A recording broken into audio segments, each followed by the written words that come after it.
यहाँ शौक नहीं है लोगों को। तो ग्रामे ग्रामे मल्लशाला पाठशाला तथा बचा, हर गांव में मल्लशाला होना चाहिए ताकि बच्चे बलवान बने। लेकिन अब बलवान बन कहाँ पाते हैं। एक हाँ दो चीजें चलती हैं यहाँ, एक चाय, कोई आए जबरदस्ती उसको पीना, चाय नहीं पीना, बिल्कुल एकदम अनिवार्य जैसा हो गया। अब तो कहते हो लोग कि महाराज उन्होंने तो चाय तक के लिए नहीं पूछा।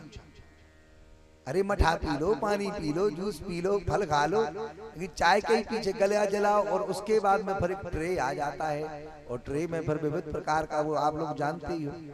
तो एक और चल गया गुटखा। तो शरीर कैसे बने हैं? छोटे छोटे बच्चा भी खाने लगे, विडंबना तो है। तो गांव गांव में पहले मल्लशाला हुआ करती थी जो बच्चे पुष्ट हो गए।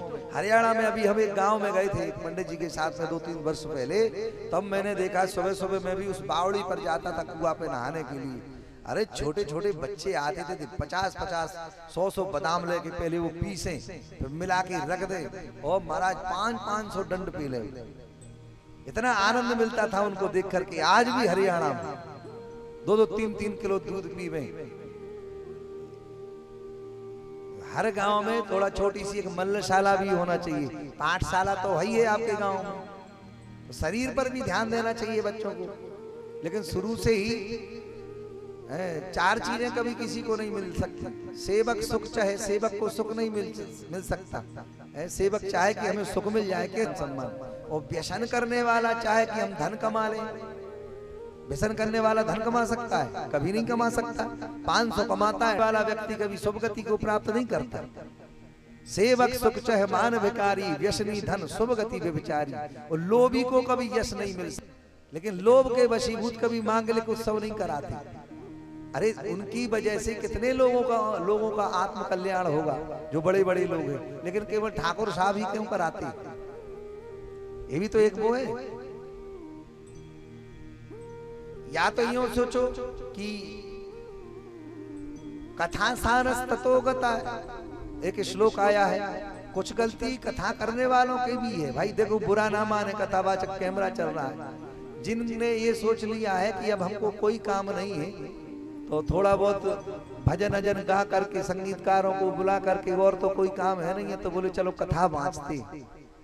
तो विप्रैर भागवती वार्ता गेहे गेहे जने जने। गांव में जाएंगे खुद ही टेंट लगा देंगे, फिर जब 2-3 दिन बीत जाएंगे गांव के लोग आने लगेंगे, मन मार के कथा सुनेंगे, पर चौथे दिन से बोलना शुरू कर देते हैं, अब आप ही को तो आयोजन है, अब संगीतकारों को कहां से देंगे, टेंट वाले को कहां से देंगे, फिर गिड़गिड़ाने लगते। ये उनकी गलती है। ऐसे लोगों, कथा सारस ततोगता लिखा है, विप्रैर भागवती वार्ता गेहे गेहे। अपने से ना जाओ, उसका सम्मान रखो। पुराण का कितना सम्मान है उसको। कोई बुलावे श्रद्धा से, चाहे वो कम दक्षिणा देवे। हम भी खूब जाते हैं। पिछली बार यहाँ एक ऐसे सागर के पास गांव एक ठाकुर साहब ने बुलाया था। थोड़ी सी ही जमीन है, 10-15 एकड़ जमीन, बहुत कम दक्षिणा देंगे। महाराज जी मेरे को दक्षिणा की बात मत करो, आपको अंदर श्रद्धा और विश्वास है कि नहीं? बोले है। तो बस फिर उन्होंने बुलाया, फिर बढ़िया कथा हुई। कोई स्वरूप तो बने उसका। तो कुछ गलती उनकी भी है और कुछ गलती बड़े लोगों की है। जब तक बड़े लोग सक्रिय नहीं होंगे तो छोटे लोग उनका अनुगमन कैसे करेंगे? बताओ। बड़े लोगों को चाहिए कि सनातन बना रहे। जिनके पास ज्यादा धन इकट्ठा हो गया है तो उनको ये चाहिए हिंदुओं को कि वो साल में 1-2 बार किसी को भी बुलावे। यज्ञ है, अनुष्ठान है, कथा है, संकीर्तन है, सुंदरकांड है, कुछ ना कुछ आयोजन वो करावे। जिन पे ज्यादा धन इकट्ठा हो गया है, गरीब में श्रद्धा होती है तो बड़े के पास में बहुत ज्यादा पैसा होता है, लेकिन जिसके पास बहुत ज्यादा पैसा होता है उससे कितना भी कहो लेकिन वो ढीठ हो जाता है। लेकिन वो ये चाहे कि हम अगर ये करेंगे तो आगे की हमारी संस्कृति बढ़िया रहेगी, लोक हित के लिए जी।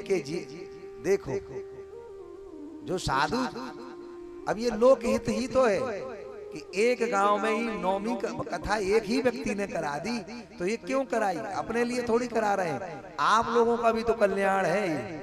जीवन अपने लिए तो कोई भी जी लेता है, दूसरों के लिए कोई कोई जीता है। तो कृतो लोक हितो नृपा लिखा है, सुखदेव जी ने कहा है। बरिया प्राणेश ते कृष्णा कृतो लोक हितो नृपा। लोक हित के लिए कोई कोई जिंदा रहता है, अपने लिए तो पशु ही जीवित रहते हैं। पशु भी पेट भर लेते हैं, पशु भी बच्चा पैदा कर लेते हैं, वो भी सो लेते हैं। मनुष्य हो, लोक हित के लिए जीना चाहिए, ऐसे मांगलिक कार्यों में आना चाहिए और सबको एकत्रित करके सनातन की रक्षा हमारे और आपके ही है, कोई दूसरा नहीं, कोई प्रधानमंत्री नहीं आएगा।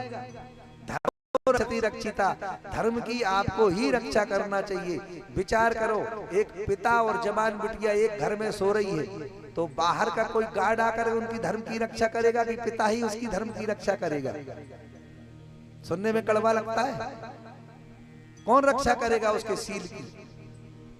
एक जवान बिटिया और एक पिता एक घर में अकेले हैं, एकांत सो रहे हैं, तो उनकी सील की रक्षा धर्म करेगा कि बाहर का गार्ड करेगा? विचार करो, धर्म करता है ना रक्षा।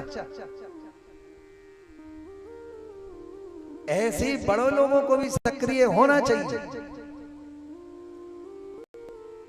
मरना तो है ही एक दिन, फिर मरना ही माना जाएगा। देखो, जीवन जीना भी एक कला है और मरना भी एक कला है।